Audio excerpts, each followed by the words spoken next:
friends, namaste. Hope you are doing well. So चलो debt to equity ratio समझते हैं आज. So debt to equity ratio is a financial metric है जो कि यूज होती है ये कंपेयर करने के लिए कि कंपनी के ऊपर कितना डेट है और कितना शेयर होल्डर कैपिटल है. सो ये एक बहुत ही यूजफुल मेथड है कंपनी के लेवरेज को चेक करने के लिए कि कंपनी लॉन्ग रन में कैसा परफॉर्म करेगी. सपोज कंपनी के ऊपर डेट ज्यादा है और इक्विटी शेयर होल्डर कम है and high debt to equity ratio है, तो इस केस में अगर किसी बिजनेस के लिए एक दो साल कोई अच्छे नहीं गए तो वो प्रॉब्लम में आ सकती है बिजनेस. हम लाइव एग्जांपल देखेंगे आगे चल के. आप उस डेट टू इक्विटी रेशियो को कैलकुलेट कैसे करते हैं. So the debt to equity ratio जो कैलकुलेट जो फॉर्मूला है वो total liabilities divided by equity share holder. The resulting number is debt to equity ratio. For example कि 500 रुपए के हमारे पास में लोन है, मीन्स लाइबिलिटीज है, और 1000 रुपए का हमारे पास में शेयर होल्डर इक्विटी है. तो 500 divided by 1000, the resulting number 0.5 is a debt to equity ratio. So the calculation is like पहला स्टेप आपका क्या रहेगा, आपको बैलेंस शीट खोलनी है और बैलेंस शीट में से सारी बोरोइंग्स निकालनी है और उन बोरिंग को ऐड करना है लॉन्ग टर्म और शॉर्ट टर्म बोरिंग्स को. नाउ दूसरा स्टेप ये रहेगा, अगेन ये डेटा बैलेंस शीट से मिलेगा आपको. तो बैलेंस शीट में से आपको क्या करना है, सारे common stock, preferred stock plus retain earning जिसे हम रिजर्व इन सरप्लस बोलते हैं, जो कि हम आगे चल के देखेंगे, तो इनको ऐड करना है. एंड द थर्ड स्टेप ये रहेगा जो आपने पहले स्टेप में ऐड किया था टोटल लाइबिलिटीज, और जो सेकंड स्टेप में आपका ये टोटल इक्विटी शेयर होल्डर को निकाला है आपने, तो total liabilities divided by total equity share holder, the resulting number is the debt to equity ratio. ये फॉर्मूला हम यूज करते हैं. अब एक एग्जांपल से समझ लेते हैं. समझो कि आपके पास जो कंपनी है उसके पास में 500 रुपए का टोटल डेट है और 1000 रुपए का इक्विटी शेयर होल्डर है. तो 500 डिवाइडेड बाई 1000, तो उसके पास में जो डेट टू इक्विटी रेशियो निकल के आया वो 0.5 का निकल के आया.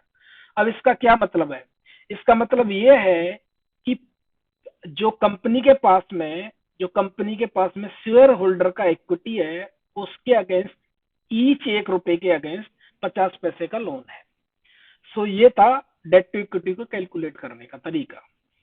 सो अब क्वेश्चन ये आता है कि भाई किसी कंपनी के लिए जो डेट टू इक्विटी रेशियो है वो क्या होना चाहिए, आइडियली वो हायर होना चाहिए या लोअर होना चाहिए.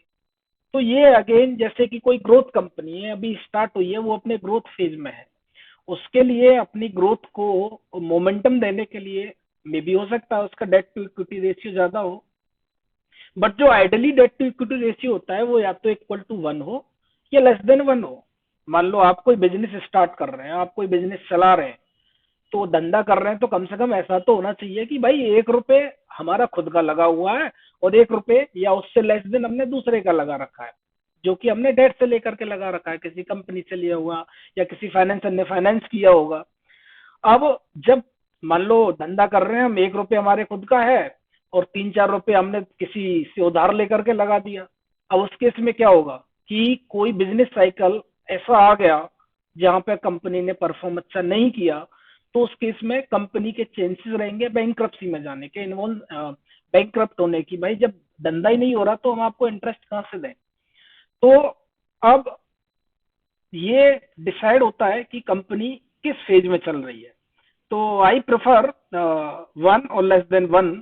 So only those companies I filter out.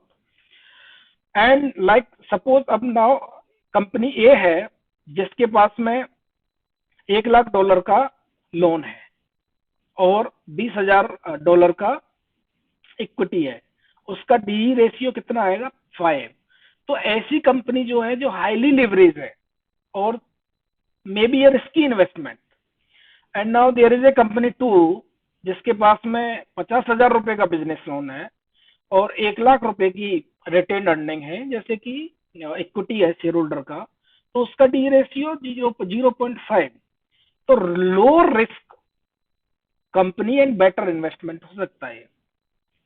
अब आगे चलते हैं कि हमको इक्विटी जो डी रेशियो है वो क्यों यूज करना चाहिए किसी कंपनी को एनालिसिस करते टाइम पे।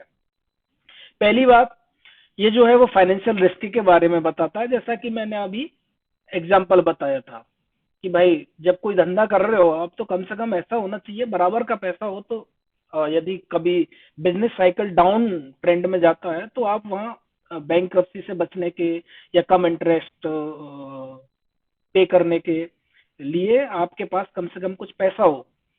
एंड अब दूसरा क्या है कि कंपेयर करने के लिए किसी एक ही सेक्टर में मान लो दो कंपनी है जिसका सेम सेल्स ग्रोथ है, सेम प्रॉफिट ग्रोथ है, सेम आरओई है, सेम आरओसी है, तो ये जितने भी सारे टर्म्स हैं हम आगे चल के धीरे धीरे सबको कवर करेंगे। तो अब उसको चेक करने के लिए डेट टू इक्विटी रेशियो काम में आता है कि भाई एक कंपनी है जो सेम पैरामीटर पे आ रही है बट एक कंपनी का डी रेशियो ज्यादा है और एक कंपनी का डी रेशियो कम है। उस केस में हम क्या करेंगे, जो कम डी रेशियो की कंपनी है हम उसको चूज करेंगे। अब कैपिटल स्ट्रक्चर को भी बताना है हम इजीली कि भाई जो कंपनी हम रन कर रहे हैं वो डेट फंडेड है या internal equity share holder capital से फंडेड है, वो कंपनी ग्रो कैसे कर रही है, वो डेट के थ्रू ग्रो कर रही है या इंटरनल इक्विटी शेयर होल्डर के थ्रू ग्रो कर रही है। So now we will understand one live example how to calculate D ratio। हम यहाँ पे ई स्ट्रिप प्लानर्स का डी रेशियो कैलकुलेट कर रहे हैं। तो हमने सबसे पहला स्टेप क्या था, हम टोटल डेट निकालेंगे।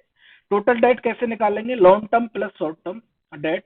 तो हमने बैलेंस शीट खोली और यहाँ से बोरिंग्स देखी, बोरिंग्स में जाकर के हमने देखा लॉन्ग टर्म डेट कितना है और शॉर्ट टर्म डेट कितना है, दोनों को ऐड किया। ऐड करने के बाद में जो टोटल डेट है वो इतना आया निकल के 21.45 करोड़। और नाउ अभी हम टोटल इक्विटी निकालेंगे। तो टोटल इक्विटी कैसे निकालेंगे, shareholder capital plus reserve. तो shareholder capital plus reserve दोनों को मिला करके 304 करोड़ आया। अब डी रेशियो कैसे निकालेंगे कि भाई total liabilities total debt divide by shareholder capital. तो डी रेशियो इसका आया 0.07, so that is very negligible. So हम इसको कहेंगे कि इसका जो डी रेशियो है वो सही है, कंपनी अपना जो ग्रो कर रही है वो इंटरनल इक्विटी शेयर होल्डर के थ्रू ग्रो कर रही है। तो अभी चलो देखते हैं कि किस तरीके से हम इसको चेक कर सकते हैं फॉर कि किसी कंपनी को मेजर करने के लिए कि कंपनी किस फेज में जा रही है। हमने यहाँ पर रिलायंस कम्युनिकेशन की बैलेंस शीट ओपन कर रखी है। तो अब यहाँ पे देखेंगे हम कि मार्च 2011 में इसका शेयर कैपिटल 1032 करोड़ था और रिजर्व सरप्लस थे 39,467 करोड़ के थे। बट इसके पास बोरोइंग्स 39,039,071 करोड़ थी। तो यहाँ पर यदि देखेंगे तो हम स्लाइटली मोर देन वन है, बट बिकॉज हमने जैसे अभी प्रीवियस स्टेप में हमने डी रेशियो निकालना सीखा, दिस प्लस दिस दोनों को ऐड करेंगे and this is equity share holder capital and this is the borrowings which is long term and short term if you can see here. So and the total liability is divided by equity share holder. अभी हम चलो देखते हैं 2012 में 1032 same equity share holder capital है, reserve कम हुए हैं and जो डेट है वो भी स्लाइटली कम हुआ है। बट जैसे ही 2013 में आए हम तो 2013 में क्या देखा, शेयर होल्डर कैपिटल तो सेम ही है, रिजर्व अगेन कम हो गए। देखो रिजर्व डाउन होते जा रहे हैं तो this is not a good sign for any company. और यहाँ पे डेट बढ़ता जा रहा है या फिर फ्लैटली कम हो रहा है, तो ये किसी कंपनी को मेजर करने के लिए कि भाई अभी ये रेड फ्लैग आ चुका है कंपनी में, सो बी कॉशियस। सो अब ऐसे ही आगे चल के देखेंगे तो सेम एक टाइम ऐसा आया है जहां पर रिजर्व माइनस में हो गए और डेट यहाँ पे हाई हो गया। अब मान लो आप इन्वेस्टर होते हैं और आपको डिसीजन लेना होता है कि भाई मैं इस शेयर को होल्ड करूं या शेयर या बाई करूं या सेल करूं, तो आप यही इसी जगह पे आपको डिसीजन ले लेते कि 2011 में आप डिसीजन ले लेते कि भाई इसके रिजर्व घट रहे हैं। फिर अगर मान लो आप टर्न अराउंड के लिए कुछ कंपनी ने किया होगा, कुछ इन्वेस्ट किया होगा, तो वो वहाँ पे कुछ थ्योरी बताई होगी, चलो आप और होल्ड कर लेते। यहाँ पे तो एकदम डिसीजन ले लेते कि आपके बोरोइंग बढ़ रही है, रिजर्व कंटिन्यूसली घट रहे हैं, आपका 2011 में इतना था और 2013 में इतना आ गया, तो that is not a good sign. And here you are completely exit if you are holding till, and should not buy like these companies.